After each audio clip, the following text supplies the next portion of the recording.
Bom dia, bom dia, bom dia. Hoje eu estou tão feliz. Bom dia, bom.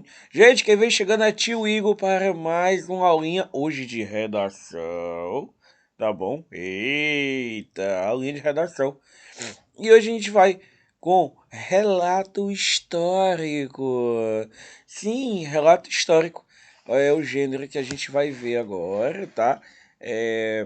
Lembrando, gente, que esse conteúdo, tá, vai ser cobrado na bimestral. A parcial já foi feita e já tem o conteúdozinho bonitinho, né, que está na prova de vocês, tá bom?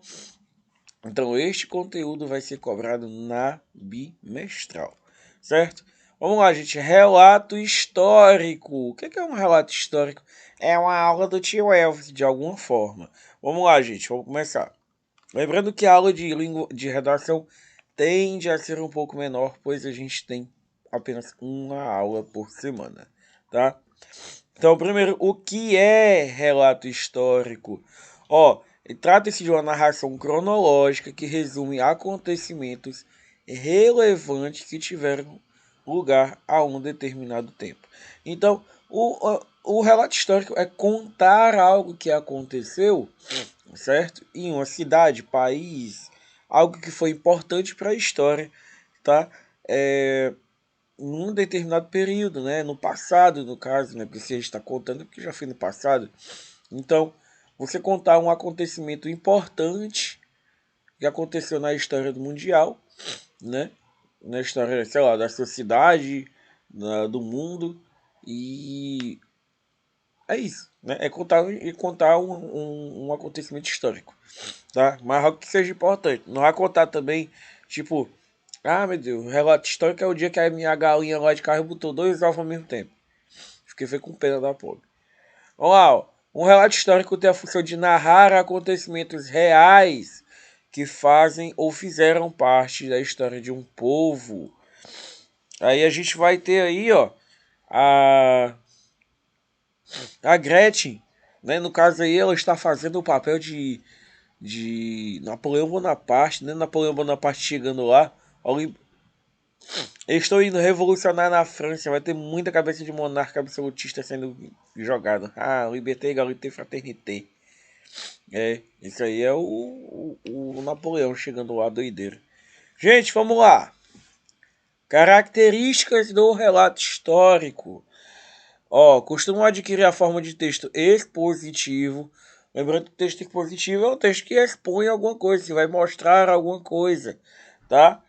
Conta com marcadores de tempo de narração, ou seja, vai ter elementos no texto que delimitam o tempo com que se passou. No caso, né, um relato histórico é no passado, tá bom? Ai, olha, estou bem. No qual fatos acontecem de forma sucessiva, tendo como fundamento uma sequência de tempo, tá? Então, quando eu vou contar a história, eu não conto lá do final e volto pro começo e depois tem o final de novo e o meio. Eu tenho uma ordem, né? A importância de ter uma ordem para contar essa história, tá? O tempo verbal utilizado nesse tipo de relato é o passado, né? Porque já aconteceu, uma vez que os fatos já aconteceram antes do relato desenvolvido pelo autor. Então, tudo já aconteceu e agora está sendo só contado, tá? Ninguém vai contar um relato histórico de algo que ainda irá acontecer. Vocês são o exterminador do futuro? Vocês viajam no tempo? Vocês, por acaso, não sei quem mais viaja no tempo. Rick Morty não viaja no tempo, né? Mas enfim, vocês não viajam no tempo. Então, vocês não vão contar, não vou usar o verbo no futuro, tá? O autor precisa ser fiel à realidade dos fatos, porque ele está só contando a história, tá? Então, o autor ele vai ter que contar tudo nos mínimos detalhes. O detalhe é que aí entra a história, que a gente sempre debate sobre história, né? Qual é a verdade, né? Qual é a verdade? Porque para os índios, o Brasil, os europeus foram monstros que chegaram, mataram, roubaram e fizeram tudo. Para o europeu, eles são os caras que trouxeram a civilização para um bando de mato como era aqui. Então, são pontos de vista, tá? As fontes utilizadas precisam ser verídicas, galera. Não é qualquer fonte, não é qualquer lugar que você vai... Aí eu vou lá no Wikipedia e vai ser minha fonte. Não, gente, não é assim não, calma aí, né? Você tem que ter uma confirmação de onde você tirou documentos, relatos de pessoas que viveram, né? Aí, só um instante. Relatos de pessoas que viveram aquilo, né? Então, as suas fontes precisam ser altamente confiáveis, tá? Que se você contar uma mentira, né? Você pode fazer com que pessoas acreditem em mentiras, algo que não aconteceu. Mas aí, novamente, entra pela história de que lado, né? Quem conta a história. Desse de quem conta a história muito bacana que eu lembro é o da Princesa Isabel, né? Porque dizem que a Princesa Isabel, meu Deus do céu, ela ensina no prezinho que ela era um amor. Mas na verdade ela assinou a Lei Áurea morrendo de medo, né? Das revoluções que iam ter.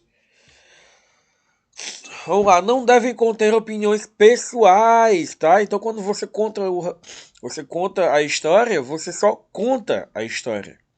Você não coloca tipo, sua opinião ali. O que é impossível de você não colocar, mas você tem que ser ao máximo imparcial. Entendeu? Você tem que ser imparcial. Tipo, a maior quantidade de tempo que você puder ser imparcial é melhor. Outras características: estar escritas em prosa, do jeitinho que vocês são acostumados, uma redação normal, que deverá seguir, tal como mencionamos anteriormente, uma ordem linear e cronológica. Então, você vai fazer uma redação normal, em ordem cronológica, né? Você vai contar os fatos em ordem que aconteceram, tá? Tá, gente? Essa rinite, pelo amor de Deus. Aquilo que o narrador faz é assumir o papel do tipo expositivo. Ele vai só mostrar, certo? Ele vai só mostrar o acontecimento. O objetivo que tem esse documento não é outro que conseguir ensinar aqueles que os leem não só os acontecimentos, como também a importância que possuem os mesmos, tá? Então, você tem que ensinar a história para quem estiver ouvindo ou lendo o seu relato, aquela importância da história, né? Para a gente aprender com nossos erros, saber o que aconteceu, né? Para não se repetir, tá? Podem incluir desde anedotas a declarações de personagens protagonistas nos acontecimentos contados. E no caso de achar oportuno, também pode fazer análise realizada sobre os eventos versados, tá? Então, a gente vai ter aí o exemplo de um relato histórico, né? Os primeiros moradores que chegaram a esta ilha em 1562. Tratava-se de exploradores nórdicos que se instalaram no território insular ao repararem que se encontrava desabitada. Durante os séculos XVI e XVII, a população da ilha multiplicou-se, uma vez que depois foram para lá turistas chegados do norte da Europa. Então é isso, gente. Vou ficando por aqui, eu vou ficando com a Alanzoca aí, né? A Alanzoca aí tá dançando, mas fica melhor com a música, né?